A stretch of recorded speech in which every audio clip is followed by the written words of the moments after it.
Hey guys, welcome back. I haven't been around for a while, but here we go. I'm gonna try, The Monster Inside. I have no idea what this game is about. I don't know how to play it. I know nothing about it.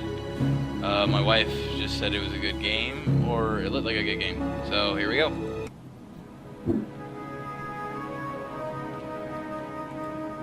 The Monster Inside. My head pounded, ears still ringing slightly. Some of the worst nightmares I had had in years left me feeling like I'd been punched in the jaw. But, just like any other day, I dragged myself to the office.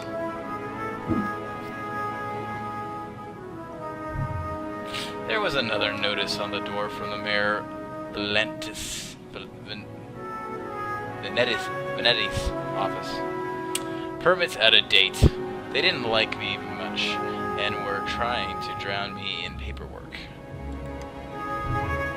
It was a slow month, weeks, since I'd had any real case to work on, so I passed the time by packing the office, smoking and staring at the mirror in the corner, safely covered with an old bedsheet. I don't dare look at my own reflection. I'm too afraid of what I might see, afraid someday I might have to face what I really am. The girl came in so quiet I nearly choked on my cigarette. Girl. Mister, please. You gotta help me. Me, mister. Oops, that's not too mean.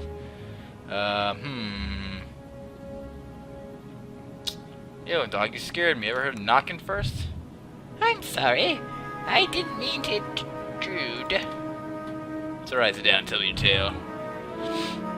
She eyed me with just a dash of suspicion as I tossed back a handful of pills and chased them with a swig of whiskey. I could tell this might take a while. Her name was Lily.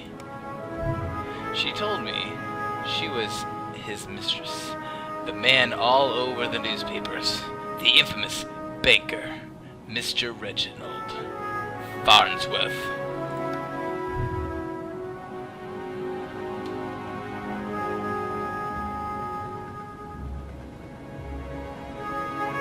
Sorry, I thought I had a sneeze. Mr. Farnsworth was a drunk, philandering bastard. But this girl seemed genuinely concerned that he had recently gone missing. Less concerned about the fact that Mr. Farnsworth's wife had just turned up dead in Central Park 2 nights ago. You don't understand. He just couldn't have done it. He hated his wife, but he couldn't have killed her. Everyone thinks it was him, and everyone believes me. He's got to be in trouble. I ain't saying I believe you, but what makes you think he's in danger? Case looks pretty simple to me. Well, mister, Jack. You can just call me Jack. Jack, whoever did this to his wife must have been the one who took him. He would have never left without me. He promised me. It's like he promised to marry that lady. I'm sure Mr. Farnsworth promised this poor girl a lot of things. Please, the cops won't listen to me, and they want to bring him in on charges. You gotta prove it wasn't him before they find him. Honestly, I doubt they are in too much of a hurry. Farnsworth had practically,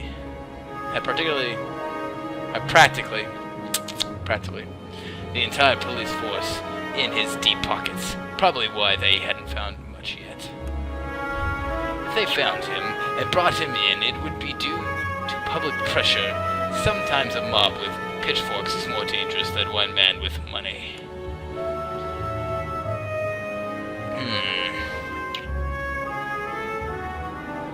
You've got my curiosity, but you might not like what I find.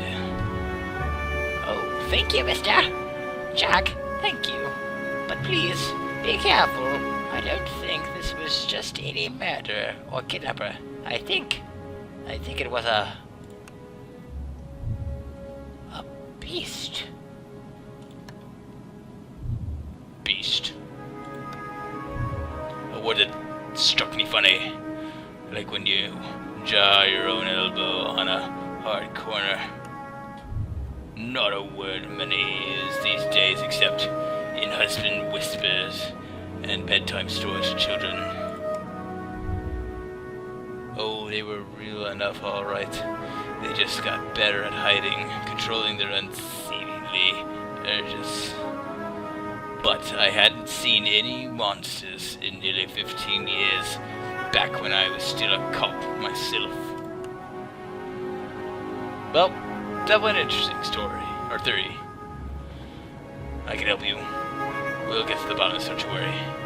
Leave the detective work to me. It's not jump to conclusions. Here! It's not jump to conclusions. I just have a feeling about it. Something tells me you can go to the bottom of it. You're good at this sort of thing. Yep, whatever that said. I replied a little too harshly. Sarcasm wasn't my strong suit. I reassured her some more and sent her on her way. I didn't want to scare her, but I warned her before she left to keep her doors locked and call me if she saw anything suspicious. I don't know if she was in any danger herself, but better safe than sorry. That night, I made my way down to the Central Park. It was a long shot, but maybe there was something there that the cops had missed. Next chapter. The scene was already picked clean by the cops days ago, but I got a knack for finding things others overlook. This is not interactive at all. I can't click nothing. A knack, more of a symptom of a condition. Other, less useful symptoms I kept in check, but for the time being, my keen sense of smell would come in handy. It was faint, but I could smell it before I even approached the police line. The scent was less a thing and more an emotion. Seduction. A strangely familiar smell. I expected the scent of trepidation, or maybe even outright fear, but Miss Farnsworth seemed to have been at the height of pleasure when she left this world. In that position, it looks a little weird. Brought new meaning to a crime of passion. Pushing the thought from my mind, it was time to get down to business. Investigate the scene. Muddy footprints everywhere, difficult to pick out anything from the prints the cops left behind in their haste. A scratch mark on the tree. Oh.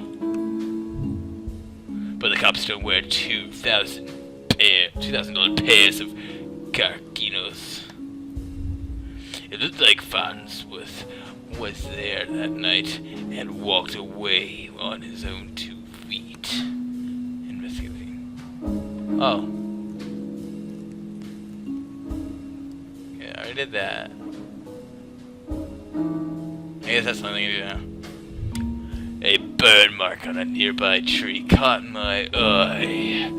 I ran my finger along the length and felt a chill down my spine. This wasn't just any burn mark. This was a mark of an ancient magic. It's doubtful the cops would have picked up on it. Could Lily have been right?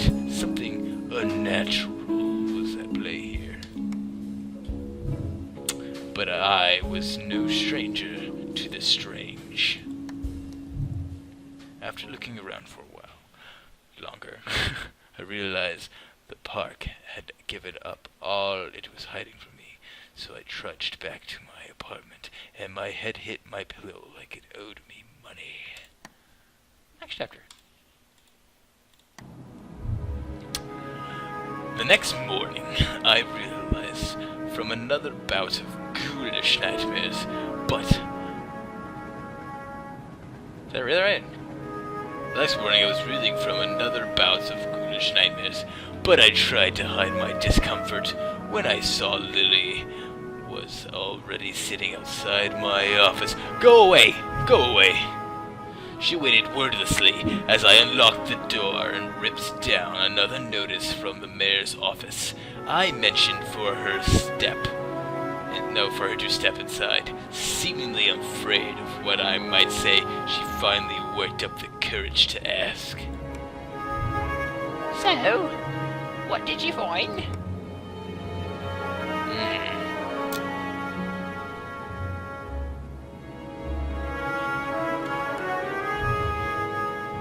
I didn't even read it. What does it mean? What about Reggie? Do you know where he might be? Found footprints. Seems like safely. That was not the same accent. There were signs. He was at the scene, slipped away. I would go that way. My tone was indifferent towards her as I turned and grabbed a bottle from my desk drawer. A dryness in my throat made it difficult to swallow my meds. But you don't know where he went.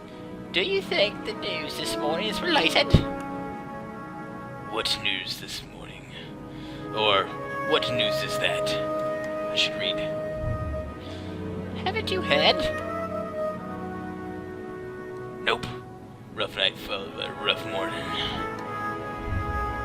They found the police chief's wife dead down by the docks. They say it happened last night. It was me. It was me. I'm the monster. I killed them. Let me guess. Chief Amato is missing too. My face might have betrayed a hint of satisfaction as she confirmed my suspicions, but it faded quickly. Amato was a shit cop and a shit chief. He was half the reason I left the force, but now his wife was dead, and I had more questions than I did the day before. The gears in my head started to spin, which wasn't helped by the splitting pain at my temples. I told Lily I need time to work, and she left slightly dejected, wanting more answers than I could provide. That night, after the cops had cleared out of the docks, I would slip down and see what I could uncover concerning Miss Amato's untimely demise. Next chapter. The cold air smelled strong of salt and oil, and... could it be? That smell again, like someone had bottled pure arousal and used it as perfume. It's Axe body spray, probably. It hit me like a long-forgotten memory, but the sensual fumes that gave way to a rush of adrenaline, I knew exactly the scent reminded me of, and that scared me more than not knowing. It's late. Sorry. I looked down at my hands, shaking. The nightmares, the headaches. I murdered this asshole. No. I was better now. Reformed. I had to focus. No jumping to conclusions. Follow the evidence. Investigate the scene. There's a chain here. There's a chain. Oh. I don't know what the fuck's over there. There, just there. The smallest piece of purple fabric torn and caught in the splinter of a board. I didn't see it. The police report didn't say anything about Miss Amato wearing purple. and it was certainly of a quality that you wouldn't expect down here. Don't see too many high society types around flaunting royal purple threads. Investigate the scene. Anything else here? It's pretty suspicious that the world just gets cut off in a square. Red Phoenix cigarettes. Same shitty brand I smoke every day.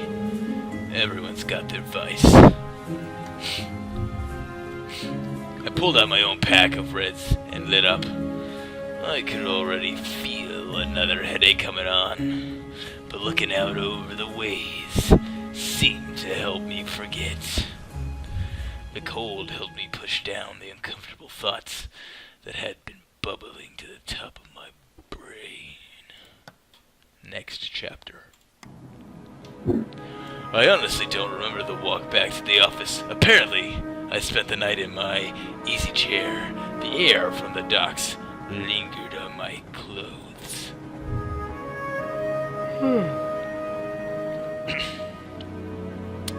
It was still dark out. No! I checked the clock. How long had I been out? Had I really slept through the entire next day? A newspaper was sitting under the door. As I stood to fetch it, I nearly fell over. A wave of nausea hit me like a ton of bricks. The red kind. I steadied myself and regained my composure. Before I even picked up the paper, I could already read the headline. Breaking. Mayor missing. Wife found dead. 2 cases is a coincidence. 3 is a pattern. The cops would come asking questions soon. They knew I had a history of antagonizing all the victims. I stumbled to my desk, slammed back 3 days' worth of inhibitor pills. I couldn't take any chances. I had to investigate the scene to be sure. I threw on my jacket and went to the door. Lily caught me off guard on the other side. Jack, where are you off to? I've been trying to reach you all day. I've just been busy. I'm off to visit Vinletti's crime scene. Oh, okay. But we need to talk when you get back. Stay safe. She gave me a soft kiss on the cheek as I rushed off. Part of me wanted to stay and tell her it would be okay. But it would be a lie. Next chapter.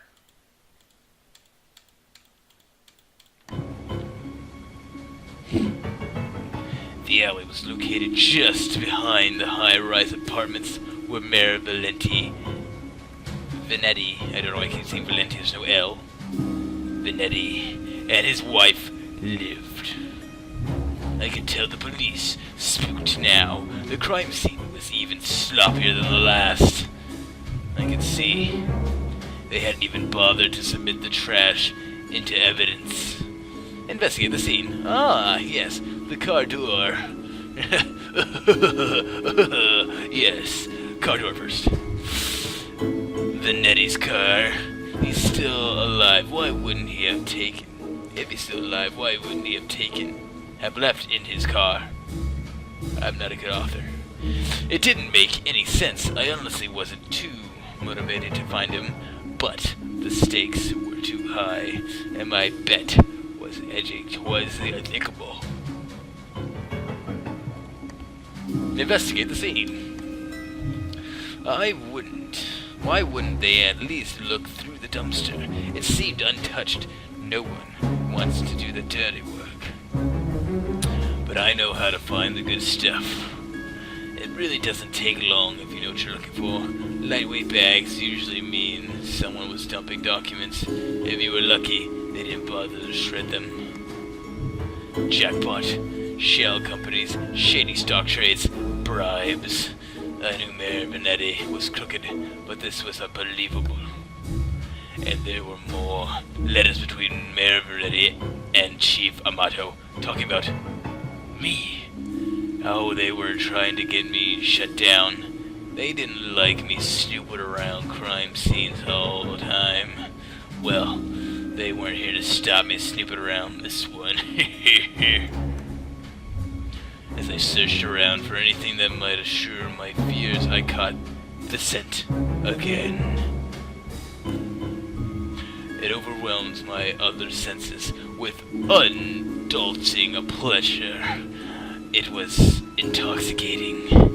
A weapon used on the weak-willed. A weapon I knew all too well, though it had been many years since I had used it. Was there another like me? Was I being framed? It wasn't possible, was it?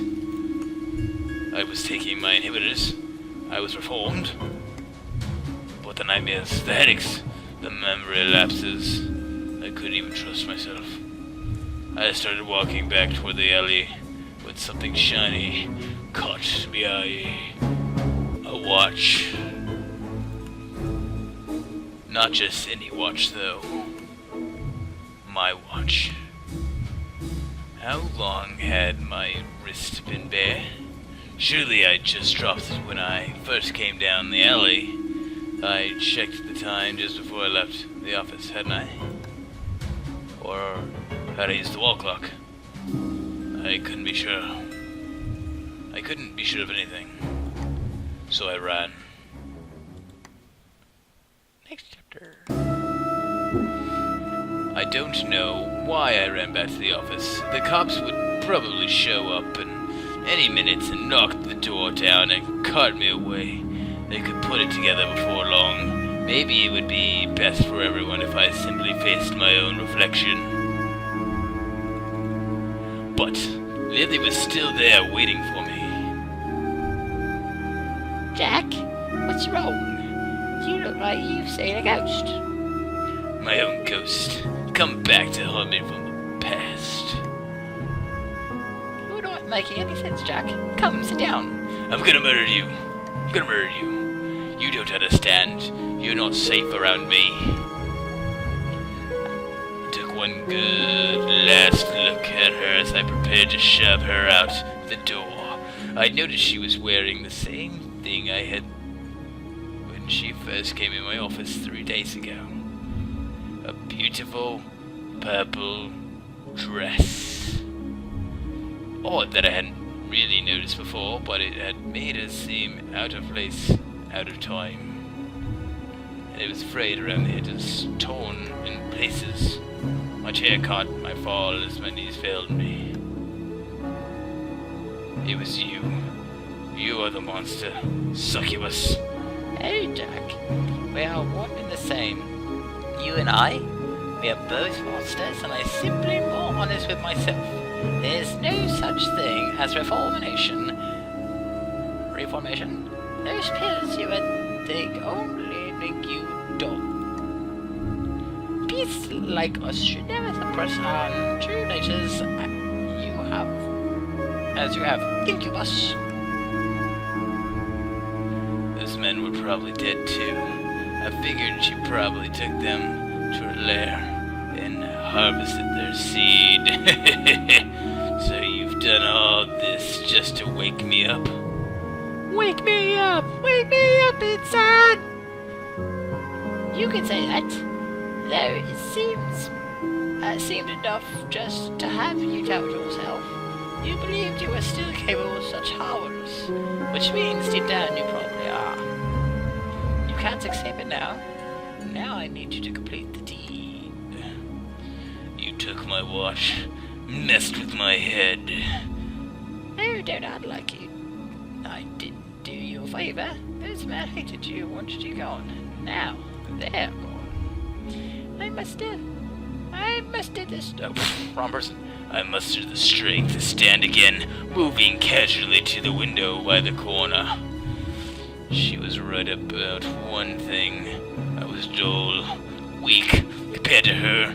If I refused her and she attacked me, I was a dead man. I had to keep her talking, and that's when I pulled out my gun. I've never met a succubus who seduces and kills women. Oh, please, such a 14th century stereotype. I don't discriminate when it comes to pleasure of the flesh. But I do still need an incubus like yourself to take the tainted seeds I've harvested from those awful men and plant it among the fertile masses for me. I'm tired of training my lovers just to survive. I'm ready to settle down and start a family. Ha ha ha ha ha ha. That maniacal laughter. I positioned myself carefully, making sure she was looking in my direction. Sorry, but I'm not your guy. With a quick flick of the wrist, I whipped out my old bedsheet off the corner mirror. Lily was blinded by her own reflection, sucked into the mirror with a painful monstrous scream. Trapped. Shielding my own eyes, I pulled the revolver from the desk drawer, aimed it at the mirror, and fired.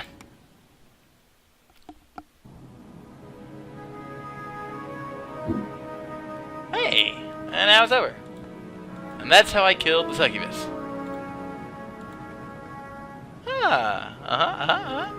Well, that was it. That was my first video back. I plan on doing Civilization 6 next. So if you like that, I'm going to put that out. But until then, thank you for watching, and I'll see you later. Bye!